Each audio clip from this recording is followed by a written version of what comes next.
throughout. We got some good youngsters that they taking good roles in other leagues, but the group is coming together really well, and the heartbeat now is to peak or to start picking for that World Cup. Only 23 players. That's how big the list, or the possible list, could be for the Belgian national team. Joey? Yeah, I'm just thinking there, Roberto, you don't want the Everton job back, do you, mate? We could do with you getting back in there at this moment in time. No, I won't put you on the spot. I won't even let you answer that. Look, you played Mexico, pal of mine, Juan Carlos Osario's the coach there. He was at Man City with us. A side who played great attack and flow and football like yourself, so I'm going to tune in and watch that game. But I'm thinking, he has a look through your squad. I mean, incredible talent and incredible talent pool in Belgian football at this moment in time. Is it a concern for you how you get Kevin De Bruyne, Dries Mertens and Eden Hazard and the like into one team and get them to be contributing to both phases of the game? Yes, exactly. I think it's the right trick of this outstanding group of players to try to get the right balance. As you know, talent on its own doesn't win you things. When you play well, then it's natural to win games. I think it's finding the right balance, and we had good challenges so far. We had to go to Greece, and a nation that didn't lose for 2 years, and we found a way to win. We went to Bosnia and Herzegovina in a very tough pitch, and they needed to win to qualify, and we won that game. So I think we're developing an understanding and a good balance on the pitch, as you mentioned. Is these outstanding footballers that they need to find a role in a team. Well, I'm looking at it. You've got Tielemans in Monaco. You've got the younger Hazard brother. You've got Chadley. You've got Stephen Defoe. You've got Batshuayi.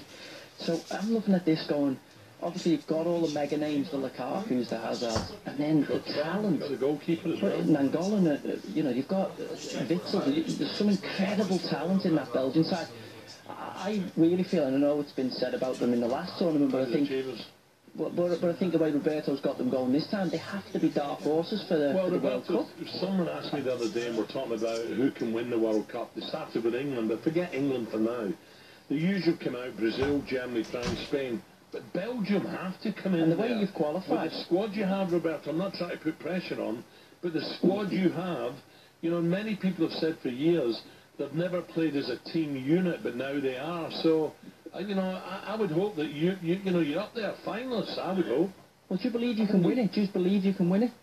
Well, you have to believe that you can win it, and that's probably the key. When you're looking at the big tournaments, you always speak about the Seven Nations, and the reason you speak about the Seven Nations is because they've won it in the past. So then you've got almost a belief, the players that they represent those nations, that you're going to be challenging to win the title. And I think the hardest bit is the mental approach. I think as a talent, as you mentioned, the players you mentioned, and you forgot about from Thibaut Courtois to Simon Mignolet, Alderweireld, Vertonghen company, you got Yannick Carrasco, you got really good players at good ages that they had already good experiences at the international level.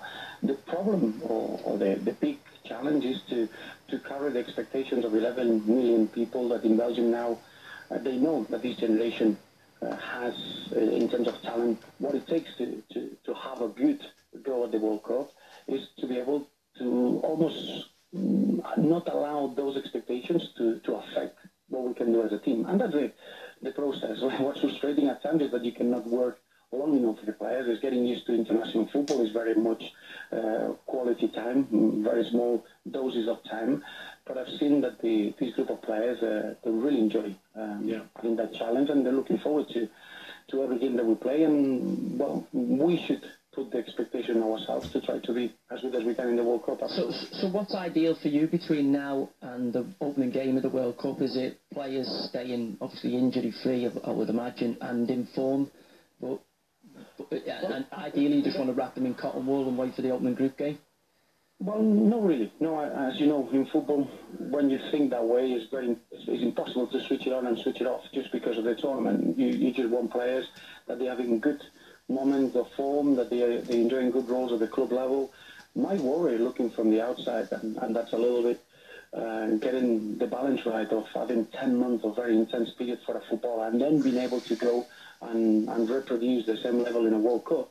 I've been checking a lot of the possible options that we have once the season's finished in May, and then that's a very critical period. You're looking at the English teams now doing so well in the Champions League, I'm really looking forward to see if that's the same in February. I do believe that the Premier League not having a break in the winter, and I've seen it firsthand for many seasons, it creates a very difficult role for players to be able to be fresh for the World Cup or for the major tournaments. And it'll be interesting to see if Spurs, City, Chelsea, and United, if they can carry on with that dominant performances in Europe in February, because can they keep it going? Yeah. We have to look into that. I'm traveling a lot. I'm looking into Italy. I'm looking into Spain and to France, and the benefit that these players get in their leagues of a week break, more mentally and psychological rather than physical. I think it'll be very interesting, and that comes into the preparation towards the World Cup. Clearly. Roberto, one last one, please. I really appreciate it. Everton, if they're going to change manager, if it's not David Unsworth, do they go young, or are they at the stage now they need someone experienced to guide them away from trouble, and no more than that, because it's been a terrible start? Where should they look, Roberto? Older, experienced, or young? I think it depends on what's the goal for this season. Remember, this season, and we had it 3 seasons ago when we were in Europe, it's not the same winning games when you're only focusing on the Premier League, or having to win games when you're playing in Europe and you want to do well in the domestic cups. That's going to take you, it's going to take points away. And I think this season has been extra challenging because of the European qualification, because then you had new players coming in. It's been a real, it's been impossible to get consistency. Now, if the role from now on, I thought the win yesterday was a real turning point in the season to get in the position out of the relegation zone, going into the international break, almost gives you a new start. It depends now what the goal. If the goal for the manager arriving at Everton is to win silverware this season, or to try to get as close to Europe, you need experience. There's not two ways about it. I think the Premier League is such a demanding league, you have to have some sort of experience. If the goal is just to give stability and build the squad and try to work with young players and try to make good decisions and try to have a well-balanced squad going forward, you don't need that sort of experience. It depends a little bit on the goal or the objectives of the job.